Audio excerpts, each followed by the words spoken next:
We've officially reached a whole new level of product fatigue with what seems like the end of Assassin's Creed spoilers. I mean, is that set even really out? And Modern Horizons 3 just getting into the full swing of things, people calling for bans after the first Pro Tour. We are in full spoiler season with Bloomburrow. Now, don't get me wrong, some of the cards are really, really sweet. I'm already looking forward to some of the great options we have as a personal group hug player, but really the product fatigue hits its peak with the value booster announcement. It's something that I think a lot of people are missing out on. I think a lot of the creators are actually highlighting this to good attention, but I think the average consumer might actually miss why this is a problem. And no, for all of you commenters out there talking about how I like to complain about everything, I don't.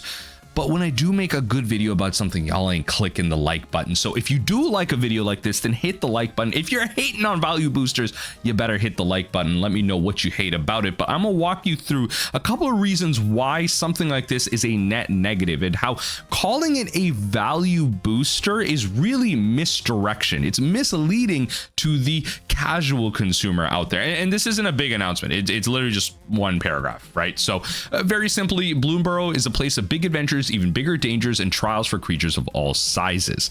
At select retailers, which is very important, it's not for all retailers. So the idea is that this will likely be at a lower price for what we're about to talk about.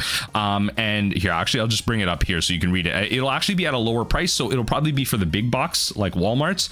You may see a new kind of booster available. While collector boosters are perfect for fans who want all the coolest cards, and play boosters are built to bolster collections by being open to play Magic, value boosters are smaller, lighter boosters that contain a handful of new cards any fan can enjoy. A budget-friendly way to experience Bloomburrow. No, we do not decrease the price of collector boosters or play boosters. We introduce a new product at a lower value proposition to make things cheaper. We keep the shareholders happy while keeping the players down. I mean, each value booster contains 3 commons, 2 uncommons, 1 wild card of any rarity. Okay, so far 3, 2, 1, that's 6 cards. And 1 card that may be a land, a traditional foil, or special guest card. This is a 7 card booster.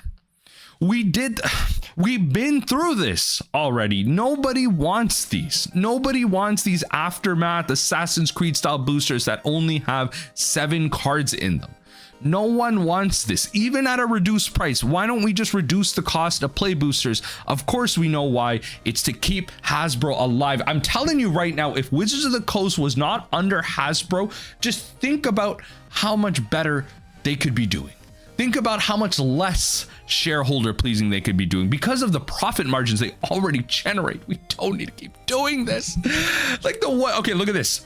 It's a 7 card booster. That's number 1. For select retailers, number 2. Notice how the 1 wild card is of any rarity, right?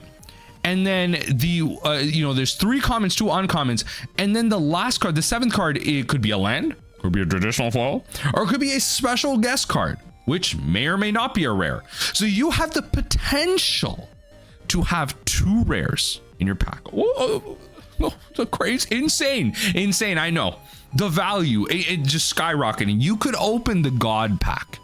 Not really. God packs are a little bit different based on TCGs, but or more likely you will spend X amount of dollars, whether that be 1, 2, 3, 4. All those values I just listed are way too expensive for a pack like this. Heck, I'll give it to you for $1. You know what? I'll concede to that. $2, $3, $4 beyond that is too much.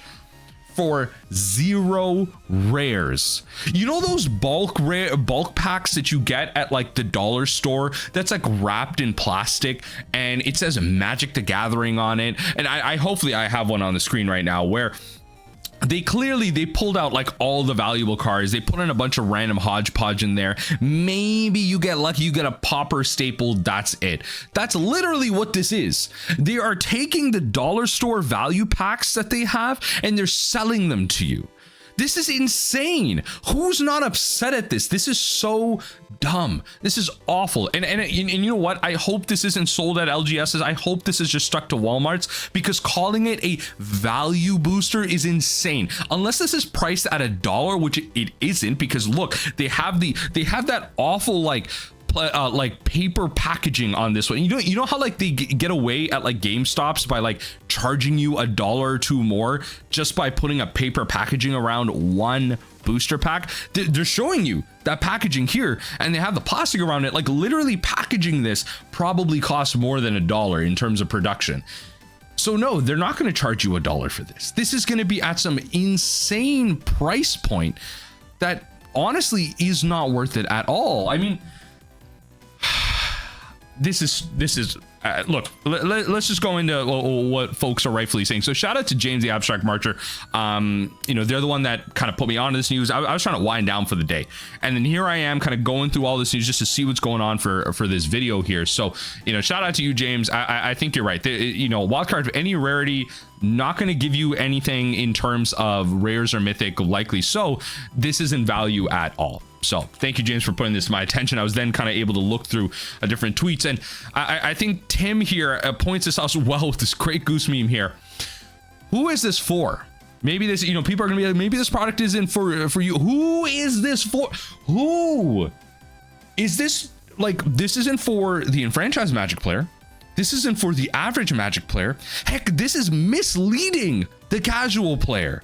So this isn't really for them either. It's misleading them. This isn't a product for them to start picking up and building decks.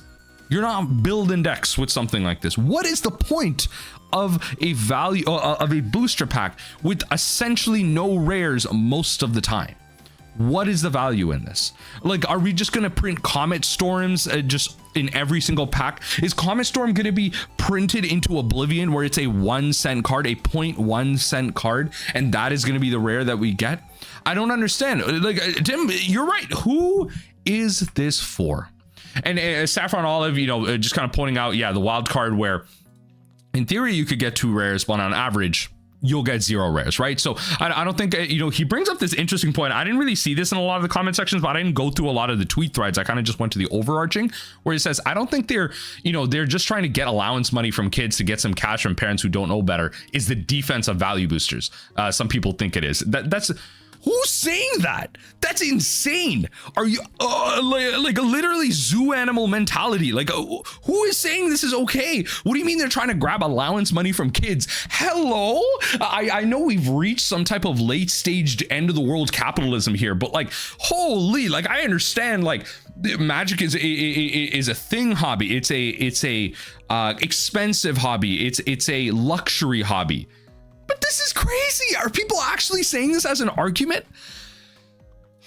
I like Pleasant Kenobi here. I mean, we're really adding another booster to the product line. We're at 3, right? Like we, as mentioned in that kind of spiel there, you have the play boosters, you have the kind of cosmetic boosters, which is, you know, that's not what the name of them, but that's really what it is. It's cosmetic boosters. You open up the collector boosters and you open up rares and mythics of all different types of rarities. Actually, you get commons in there, but it's really about the foils and alt arts, right? So you get the cosmetic boosters, you get the play boosters for playing, for drafting. But now we have this value booster as a 3rd product line, right? How long has it been since we condensed down to play boosters in order to simplify the product line offering?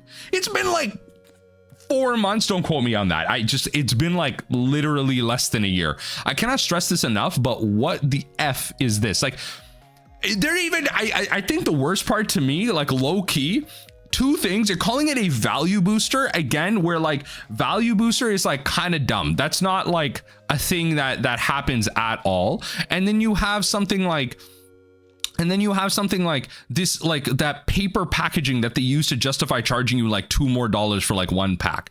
Like this has to be like $1 pack, a 50-cent pack, right? Like there's no other way this has any type of value that's worth anything. Like, okay, honestly, I will say big shout out to Bloomburrow so far. I feel like we've had some fantastic art. We've had some really cool cards. Some of the mechanics in there are really cool for Commander in terms of group hug play, and just some really cool options in terms of balancing certain cards, like giving your opponent some value while you get some. Like there's going to be some really cool things that come out of this set, and I think there's just going to be a lot of love for it, because I believe somewhere in an article I read that they are introducing like the first giraffe in this set as well, or maybe I'm like misreading that, but regardless, there's a lot of cool things happening in this set, so I'm really excited for those cards that are coming out, and I'm fully tuned in to the spoilers as well. I believe a threshold card got revealed as well in a standard set, which is pretty cool. Like, if we're bringing back threshold in this set, I'm a big fan. There's a lot of cool threshold cards that are really powerful in eternal formats.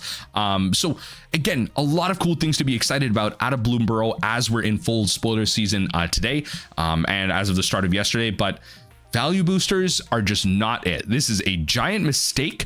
It is a very clear, like, unashamed mistake by Wizards of the Coast. And I think, Mr. Pleasant Kenobi brings it up really well. How long has it been since we've condensed down to play boosters? And how long till it goes too far?